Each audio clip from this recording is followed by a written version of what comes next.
ายความเคารพพระเดชพระคุณท่านพระครูโสพล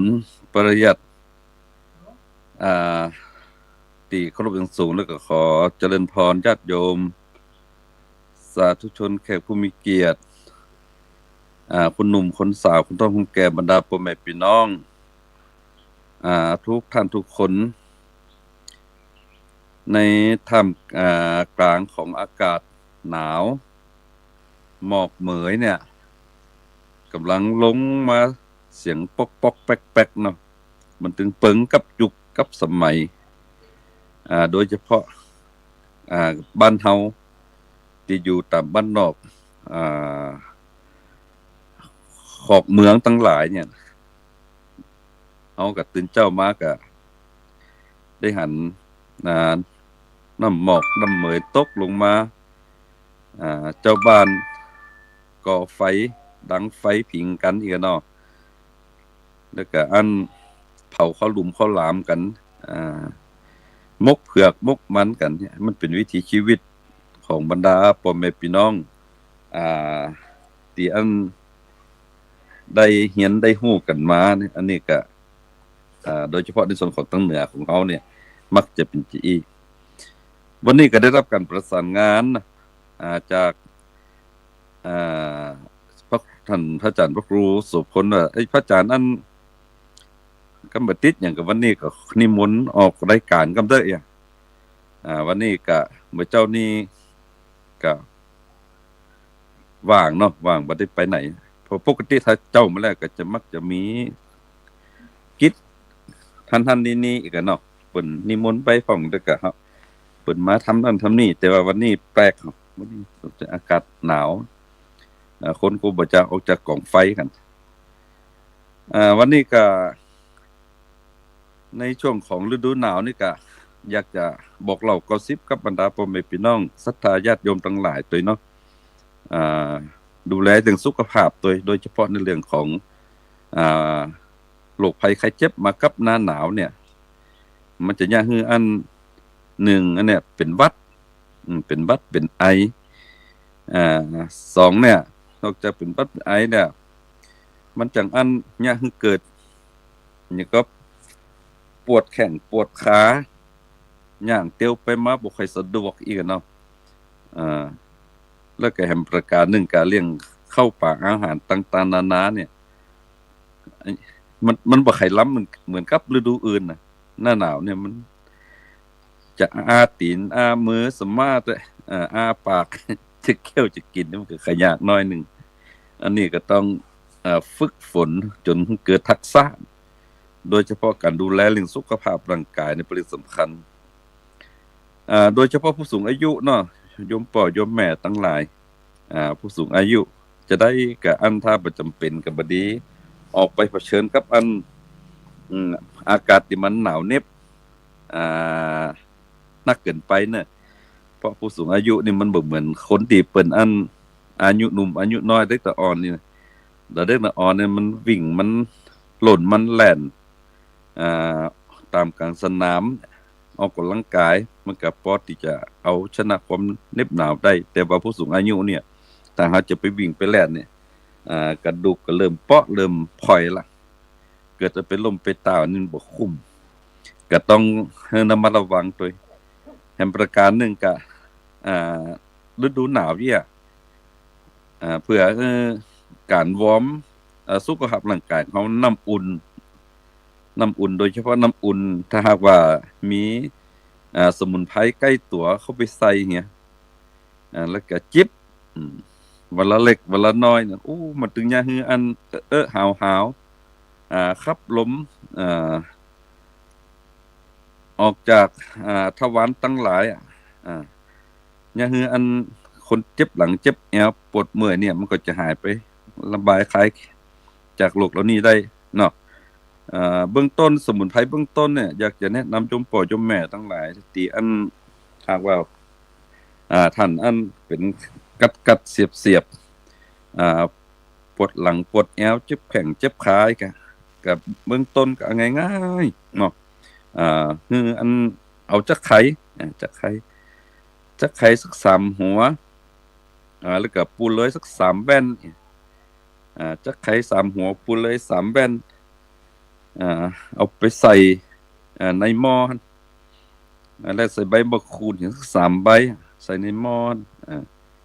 แล้วก็อันถ้ามีเก้าไอ้พักเปิ้นห้องว่าพักแขนมาครับว่าพักแขนเนาะแต่ว่าภาษากลางเปิ้นใช้คำว่าชับคูอีนี่สัก3ต้นแล้วก็หากเตยสัก3เงาซอยเป็นแว่นไปใส่ในหม้อเอาน้ำก็ใส่ต้มแล้วก็กินเนี่ยเอามาจิบกินเนี่ยโอ้มันถึงยะเฮืออันสุขภาพร่างกายมันเบาด้วยนะญาติโยมทั้งหลายโดยเฉพาะโยมพ่อโยมแม่ผู้สูงวัยผู้สูงอายุทั้งหลายที่มีปัญหาเรื่องโรคเกาเบาหวานความดันนั่งที่ไหนก็มองหัวหาวๆเนี่ยลองใจมันเป็นสมุนไพรที่มันเป็นอาหารเนาะมื้อนี้แล้วก็อยู่ใกล้ตัวเฮาด้วยบ่ต้องได้ไปซื้อไปหาอีนี่อันเฮาว่าเป็นการดูแลในสุขภาพเบื้องต้นเนาะ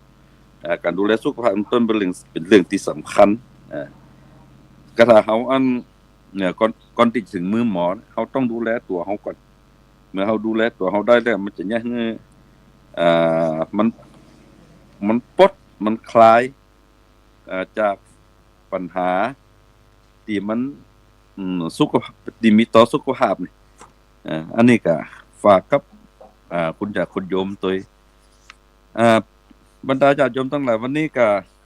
นอกจากช่วงนี้เป็นช่วงของอากาศหนาวแล้วก็ในส่วนของวงการบ้านเฮาเนาะโดยเฉพาะในส่วนของพระสงฆ์องค์เจ้าตอนนี้เพิ่นก็มีการปรับโครงสร้างให้ไปเป็นตามยุคตามสมัยนี่หลายท่านหลายคนก็ค่อนข้างจะปรับตัวบ่ทันกันอย่างพระสงฆ์องค์เจ้าปรับตัวบ่ทันเนี่ยที่มันเป็นระบบระเบียบที่เฮาเคยอยู่กันมาแต่ว่าระยะหลังมามันก็มีระบบระเบียบใหม่เหมือนกับมาขยับพระวัดให้กระชับขึ้นอีกเกิดระยะพระสงฆ์องค์เจ้าหลายรูปด้วยองค์หลวงพ่อหลวงปู่หลวงตาทั้งหลายที่เป็นเคยเป็นที่ลุ่มเป็นลมโพลมใสให้กับบ้านกับจองเนี่ยก็จะต้องปรับตัวเข้ากับระบบระเบียบเปิ้นอันนี้ก็มีเป็นปัญหาเหมือนกันเขาว่ามันเป็นปัญหากระทบกับจิตกับใจแต่ว่าจะได้ก็แล้วแต่เฮาก็จะต้องปรับตัวให้ได้เนาะปรับตัวให้ได้เมื่อเฮาปรับตัวได้แล้วก็มันจะยังเฮาเนี่ยบ่คิดนักนี่นะบ่คิดนักเมื่อเฮาคิดนักปุ๊บเนี่ยมันจะยังให้ปัญหามันเกิดขึ้นจันผู้สูงอายุเนี่ยธรรมะผู้สูงอายุผู้สูงวัยโดยเฉพาะคนที่ที่เป็นที่อายุเกิน60ที่เพิ่นเกษียณไปแล้วเพิ่นบอกว่าต้องปรับตัวแล้วที่สำคัญก็บ่ดีฮื้อใจไปเร็วกว่าขาเพิ่นว่าต้องระมัดระวังบางครั้งบางทีการจะเดินจะนั่งไปหั่นไปนี่เนี่ยเขาจะตามใจเขาบ่ได้เพิ่นว่าบ่ดีฮื้อใจไปเร็วกว่าขาบ่ดีฮื้อตาไปเร็วกว่าตีนบ่ดีรีบกินจนบ่ยอมเกี้ยวบ่ดีอันเหี่ยวจนปล่อยมันไหลบ่ดีปีนป่ายเพราะคิดว่าตัวเองเก่งบ่ดีเบ่งเพราะคิดว่าตัวเองเอาไว้บ่ดีไอจนหน้าดำหน้าแดงบ่ดีอู้จาปาใส่ที่แห้งกระแทกกระทันเนี่ยเพราะคิดว่าตัวเก่าเนี่ยถูกบ่ดีนั่งลุกจนลืมระมัดระวังบ่ดีใจเงินใจทองใจคำใจสตางค์จนลืมตัวเก่าวันตายตัวเก่าเนี่ยอันนี้คนบ่เก่าเพิ่นว่าไว้นะบ่ดีฮื้อใจไปเร็วกว่าขาก็หมายความว่าการปรับตัวคือเข้ากับช่วงวัยอายุของตัวเก่าบางครั้งบางทีคำว่าใจร้อนเนี่ยบางครั้งบางทีมันบ่ได้ตอบสนองอารมณ์เฮาได้น่ะบางครั้งบางทีใจร้อนถ้าใจร้อนเนี่ย คนใจร้อนเนี่ยถ้าว่าบ่ระมัดระวังเนี่ยผลตอบที่มันจะเกิดขึ้นเนี่ยมันก็จะมีปัญหากับตัวเก่าจันเปิดคนบ่เก่าไปเลยเพราะว่าบ่ดีคือใจไปเร็วกว่าขาก็หมายความว่าการเดินเหินไปหันไปนี่เนาะอันใดที่มันสมควรที่จะใจประคับประคองกับตัวเก่าได้เฮาก็ต้องใจบ่ดีไปเก่งไปกลัวไปอายมันบางคนเนี่ยอายุ6-70เนี่ยทั้งที่ว่าจะได้ใจไม่เท่าหรือไม่เต้าปาไปพ่องเนี่ยอายเปิ้นเฮายังแข็งแรงอยู่แต่จะบ่ดีประมาทเนาะอันเฮาจะต้องหาอันหยังก็ได้หรือว่าไปหันไปนี่บ่ดีไปคนเดียวเวลาหลับเวลานอนเวลาอาบน้ำอาบตาผู้สูงอายุเนี่ยบ่ดีไปล็อกก่อนตั้งในนะ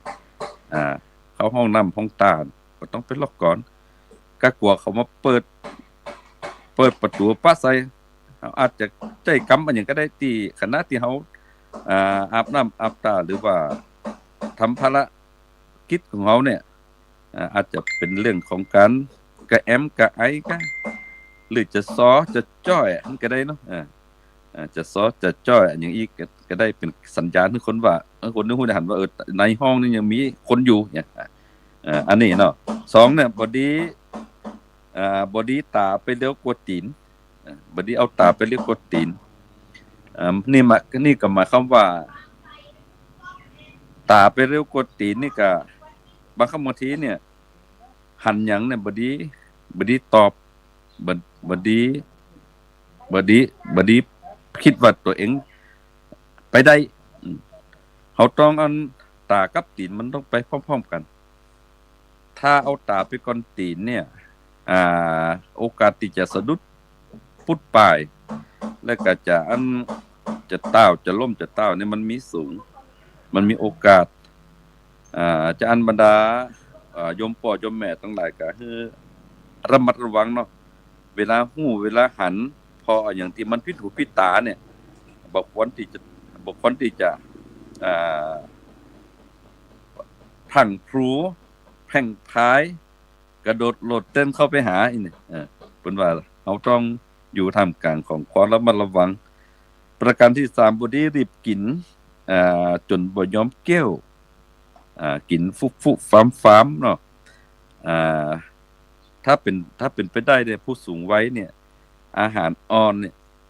เป็นเรื่องสำคัญเพราะว่าเมื่อมันสัมพันธ์กับปากของเฮาเนี่ย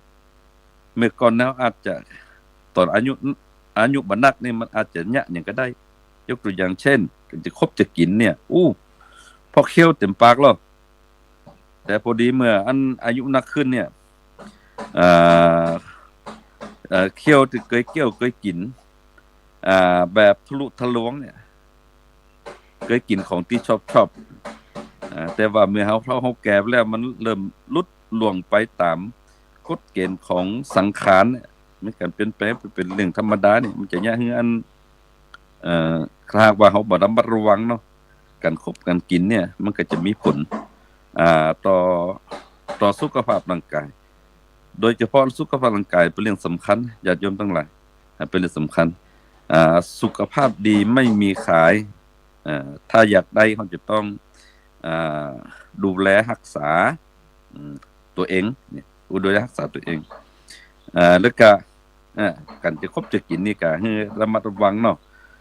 แถมประการนึงเพิ่นว่าบ่ดีอันเหี่ยวจนปล่อยมันไหลหมายความว่า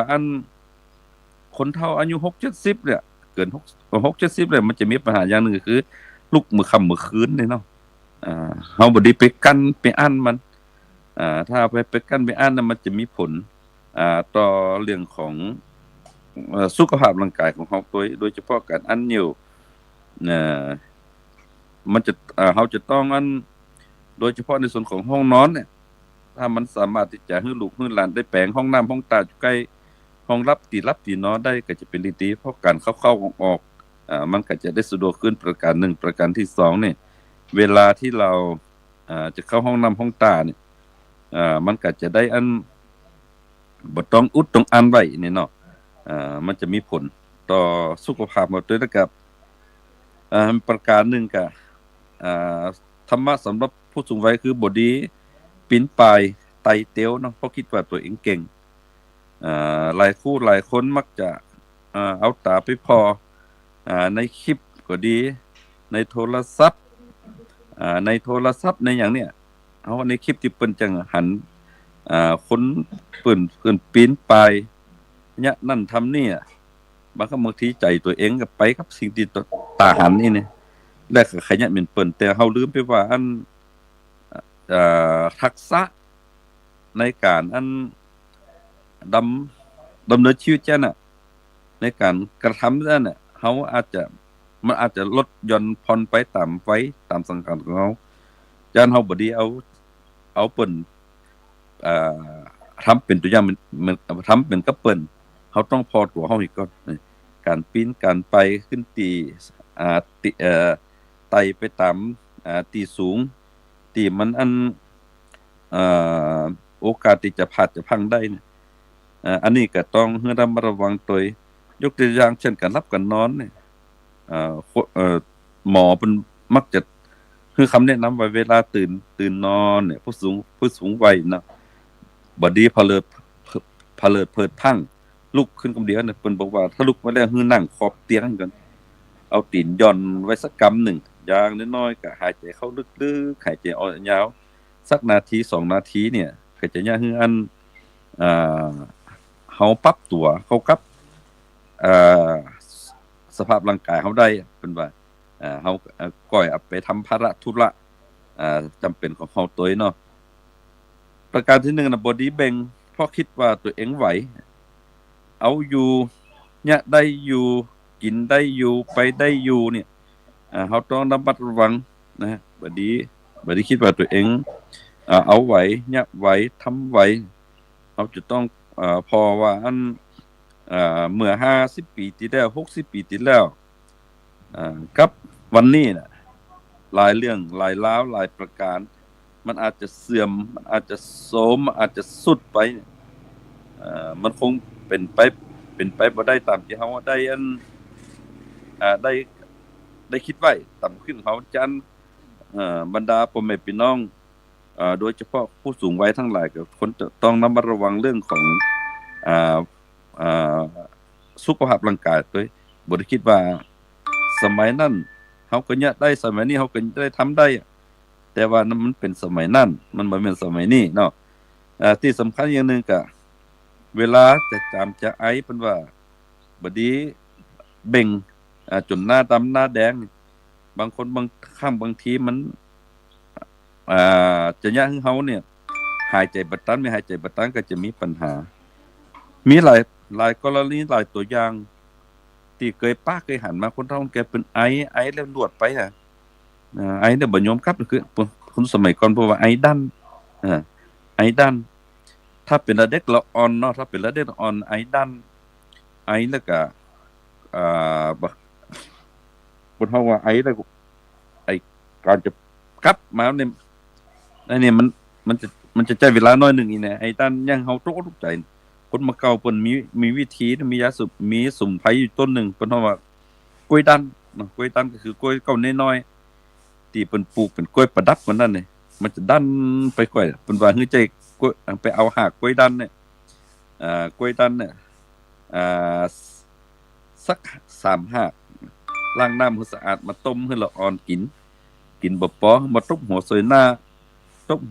บ่พอน่ะถ้าใจเก้าหากต้มแล้วก็ไปอาบมื้อละอ่อนเนี่ยเพิ่นว่าอันจะแก้ปัญหาเรื่องละอ่อนที่จังให้ดันกะไอดันไอบ่ยอมฟื้นมาเนี่ยคือบางครั้งบางทีก็ยังเฮาตกอกตกใจอีนี่เนาะอันนี้เพิ่นบอกว่าอันถ้าเป็นคนเฒ่าแก่ก็เหมือนกันเพิ่นบอกให้ใจหากถ้าเฮาไอหน้าดำหน้าแดงนี่น่ะเพิ่นว่าให้ใจหักกล้วยดันน่ะหักกล้วยดัน3หักไปขุดเอาแล้วก็มาล้างมาตากมาล้างแล้วก็เอามาต้มแล้วก็ดื่มจิบน้ำอันนี้ก็เป็นสมุนไพรอย่างหนึ่งที่อันคนสมัยโบราณเพิ่นได้สั่งได้สอนไว้มีก่อนที่วัดนี่อาตมาปลูกไว้นัก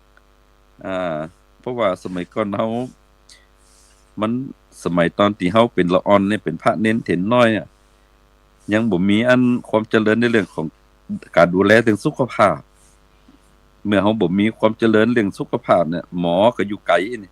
ไปบ่ทันเฮาก็เอาตามนี่ก็ตามวัดตามวาตามแวดวัดแวดวานี่ไปเป็นอันหยังมาก็บริการให้ได้อันนี้เขาข้องว่าการช่วยเหลือเกื้อกูลกันตามโอกาสตามเวลาอีนี่อันนี้ก็เป็นธรรมะอย่างหนึ่งคือเขาว่าเป็นการฮื้อทานอย่างหนึ่งเนาะฮื้อทานอย่างหนึ่งคนสมัยโบราณวัดมันเป็นสปะหรอกวัดเนี่ยเป็นหลายอย่างหนึ่งเป็นโรงเป็นโรงพักอีกเป็นโรงพักในหมายความว่าผู้ใดมีปัญหาอะไรอย่างเนี่ยเขาบ่จำเป็นจะต้องไปถึงอันตำรวจหรือสถานีตำรวจหยังก็ได้แวะมาหาตุลุงตุอ้าวหลวงพ่อหลวงตาหลวงปู่ติวัดติวามานี่ล่ะก็อู้จาปราศัยกันเนี่ยอันใดมันอันนักเฮาอยากจะได้จริงมันเบาอันเบาจะได้จริงมันบางที่มันบางก็ถือว่าเฮาอยากจะได้จริงมันเป็นเรื่องปกติที่หมู่เฮาทั้งหลายจะได้อันใจเป็นจริตหินห้อยไม่เกิดปัญหาขึ้นมาจะได้ช่วยกันอีกเนาะนี่วัดนอกจากเป็นโรงพักแล้วประการหนึ่งก็คือเป็นโรงพักจิตโรงพักใจเมื่อญาติโยมทั้งหลายเจ้าบ้านมีปัญหาเนี่ยบ่ฮู้ว่าจะคิดถึงไหนไปที่วัดนี่เนี่ยเป็นโรงพักจิตพักใจเตยแห่งประการนึงก็เป็นโรงหมอนี่โรงหมอโรงยาโรงพยาบาลสมัยก่อนน่ะตามวัดตามวามันจะมีศาลาพระสงฆ์องค์เจ้าครูบาสังฆะสมัยก่อนเพิ่นจะมีมุมนึงว่ามุมอาสมสุขภาพนะเป็นศาลาที่เพิ่นสร้างด้วยไม้เนาะเพิ่นจะมียาปากต่างๆเนาะแขวนไว้เต็มฝานั่นอันนี้เจ็บหลังอันนี้เจ็บแอวอันนี้เจ็บท้องอันนี้เป็นไข้เมาหัวเวียนหัวยาขางหลวงก็ยาแก้พิษเดือนก็ไปเป็นหยังเข้ามาหั่นแล้วก็มาฝนกันหากว่าคนใดเป็นแล้วอันอยากให้รักษาแบบโดยตรงเอาไปให้มุมหนึ่งอบยาห่มยาอีกอันนี้นะการบริการของบทบาทของพระสงฆ์องค์เจ้าบทบาทของวัดของวาสมัยก่อนก็เลยเนี่ยคืออันในวัดพระสงฆ์องค์เจ้าสมัยโบราณเนี่ยนี่คือเป็นตีเก่งอกเก่งใจเป็นตีปึงป้าอาศัยของคุณจากคนโยมทั้งหลายเนาะอันเนี้ยก็เลยว่ามันเป็นบทบาทเป็นหน้าที่ของหมู่เฮาทั้งหลายจะต้องถึงแม้นว่ามันจะเข้าสู่ยุคของสมัยใหม่เฮาก็บ่ดีหลงของเก่าเมาของใหม่ถ้าว่าเฮามาบูรณาการเอามาใจร่วมกันมันก็เป็นเรื่องที่ดีกี้อู้ถึงเรื่องของอันพอคนระวังของคนเฒ่าคนแก่เกี่ยวกับการไอกันเนี่ยบดีไอจนหน้าดำหน้าแดงเนาะแล้วก็การอู้จาปราศัยเนี่ยเฮาคนเฒ่าผู้สูงอายุผู้สูงวัยทั้งหลายเนาะเฮาบ่ดีเอาคิดว่าเหมือนกับเฮาเป็นหนุ่มๆเนี่ยอันใดที่มันจะสื่อสารให้กับลูกกับหลานได้มาหาเฮาได้เนี่ยอันนั้นน่ะเฮาคนทำโดยเฉพาะกำอู้กำจาเพราะว่าคนเฒ่าขี้จมลูกหลานจังนี่ลูกหลานจังหมายความว่าลูกหลานบ่ใครมาหาจานเฮาอยากจะได้จิให้ลูกหลานฮักมันอยู่ที่กำอู้กำจาที่คนเฒ่าแก่จะอันถ่ายทอดออกไปอันอย่างพ้องที่มันจะถ่ายทอดให้ลูกหลานได้เตรียมใจพระอาจารย์คิดว่ามันเป็นเรื่องที่มันบ่ง่ายเนาะ1องค์ความรู้ภูมิปัญญาที่เฮามีอยู่จะถ่ายทอดได้โดยวิธีไหนอย่างเช่นว่าไผมีความรู้เรื่องสมุนไพรเรื่องการดูแลสุขภาพไผมีความรู้เรื่องคาถาไผมีความรู้เกี่ยวกับการจักการสานไผมีความรู้เรื่องการเป็นศิลปินจังจ้อยจังซ้อยคันเฮาถามสามารถที่จะถ่ายทอดให้กับลูกกับหลานได้เนี่ยมันจะมีคุณค่าและมีคุณค่าและก็มีความหมายกับชีวิตตัวที่สำคัญก็คือคุณค่าเหล่านี้ถ้ามาบูรณาการกับเทคโนโลยีสมัยใหม่คนยุคใหม่เนี่ยมันจะไปสร้างมูลค่าสร้างมูลค่านี่หมายความว่ามันจะเป็นการสืบทอดอย่างรู้คุณค่านี่เนาะอันนี้ก็ฝากเป็นข้อคิดไว้ตัวแห่งประการหนึงเนี่ยการลุกๆนั่งๆก็คือระมัดระวังด้วยเนาะต้องระมัดระวังเพิ่นว่าบ่ดีนั่งๆลุกๆจนลืมระวัง บัดนี้ใครลุกก็ลุกใครนั่งก็นั่งพลาดปัดเป็ดเนี่ยถ้ามันพลาดพังขึ้นมาแล้วมันจะลำบากเนาะมันจะดูแลรักษายากเลยก็อ่าที่สำคัญก็เบี้ยยังชีพของผู้สูงอายุเนี่ยก็คือระมัดระวังตัวบัดนี้คือมันเป็นหลุมไปหลงกับปนห้องว่าหยังก็กับหวยกับอันหยังต่างๆนะที่หวังจะนักกว่านี้นะที่รัฐบาลเพิ่นมีนโยบายอีมาเพิ่นหมายความว่าฮือเฮาน่ะฮือระมัดระวังในการแจ้กันจกกันแจ้กันจ่ายบ่ฮือมันเกิดความเครียดมักนักเพิ่นฮ้องว่าบ่ดีใจสตังค์ใจเงินใจสตังค์เนี่ยจนลืมวันตายแต่ถ้าหากว่าเฮาไปลุ่มหลงกับอบายมุขต่างๆนานาเนี่ยมันเกิดวัยของหมู่เฮาทั้งหลายเนี่ยมันจะยากให้มีปัญหาเมื่อเฮาเกิดปัญหาเรื่องสุขภาพร่างกายในวันข้างหน้าเนี่ยอันนี้ก็ต้องให้ระมัดระวังตัวเนาะวันนี้ก็ได้เวลามาก็พระอาจารย์เพิ่นบอกว่า 7:00 นถึง 7:30 นเด้อนี่เฮาก็ได้เวลามาก็ถึงเวลาที่จะต้องได้ลาจากกับบรรดาพ่อแม่พี่น้องญาติโยมทั้งหลายแล้วเนาะอันก็ท้ายที่สุดสุดท้ายนี้ก็บ่มีหยังแล้วเนาะก็คงจะได้ฝากเป็นธรรมะข้อคิดที่ได้อู้เล่าให้ท่านทั้งหลายธรรมะสำหรับผู้สูงวัยทั้งหลายได้รับฟังกันก็ท้ายที่สุดสุดท้ายนี้ก็ต้องขออนุโมทนากับขอบพระคุณท่านพระอาจารย์พระครูโสพลปริยัติตลอดจนถึงขอเจริญพรญาติโยมทั้งหลายที่ได้รับฟังกันในธรรมะที่เจ้านี้ก็บุญใดกุศลใดที่ท่านทั้งหลายได้ทำมาแล้วและจะทำต่อไปกับบุญนั้นกุศลนั้นก็ขอให้สะท้อนจนกลับมาคุ้มครองปกปักรักษาท่านทั้งหลายให้ยินเป็นสุขมีสุขภาพร่างกายแข็งแรงคิดสิ่งหนึ่งประการใดเป็นสิ่งที่ดีงามถูกต้องสอดคล้องกับขนบธรรมเนียมประเพณีของเขาก็ขอให้สิ่งนั้นจงไปสถิตสถิตในจิตในใจของท่านทั้งหลายขอท่านทั้งหลายจงมีความสุขความเจริญประกอบไปด้วยอายุวรรณะสุขภาละปฏิภาณสารสมบัติด้วยกันทุกท่านทุกคนเทินก็ขอเจริญพร